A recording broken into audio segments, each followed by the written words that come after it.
At approximately 1938 hours, our Loudoun County Communications Center, our 911 center, received a call for an outside gas leak, an odor of gas in the area.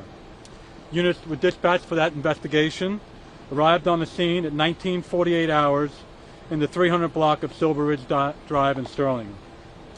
After arriving on the scene, our crews found a 500-gallon underground propane tank leaking.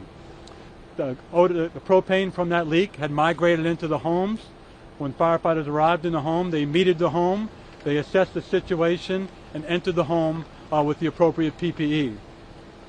At that point, at 20:25 hours, units on the scene reported a catastrophic explosion that caused multiple maydays of our firefighters down inside the structure and injured firefighters outside the structure.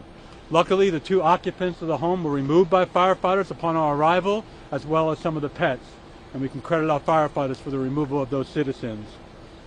Efforts to locate and rescue the trapped members, firefighters, immediately commenced, and at 20:28, a rapid intervention task force and a second alarm was requested to the scene. At 20:36 hours, a second mayday occurred, a second firefighter trapped under debris in trouble. At 21:15 hours, Incident Command reported that all units were accounted for and receiving medical care. That was somewhat chaotic as we tried to figure out how many firefighters were trapped under debris in what you see at the scene. It is a heavy heart that we announced that one firefighter from the Sterling Volunteer Fire Company was determined to be deceased on the scene. There was a total of 10 firefighters transported to local hospitals, to include the Washington Burn Center in Washington, D.C. There are 2 career firefighters and 7 Sterling Volunteer Fire Company personnel injured, and again, the 1 deceased, and 1 firefighter from Fairfax County received injuries and was transported. Next of kin notifications have been commenced and completed. We have been in contact with the family of the deceased firefighter and offering our full assistance to that family, as well as the county's assistance at this point.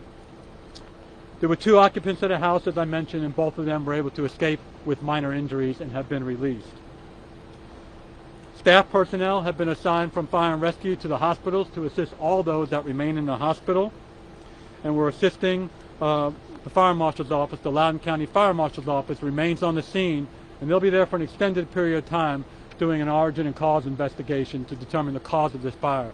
At this time, I do not have any complete cause of the fire. We can assume it was propane related, but no complete cause has been initiated.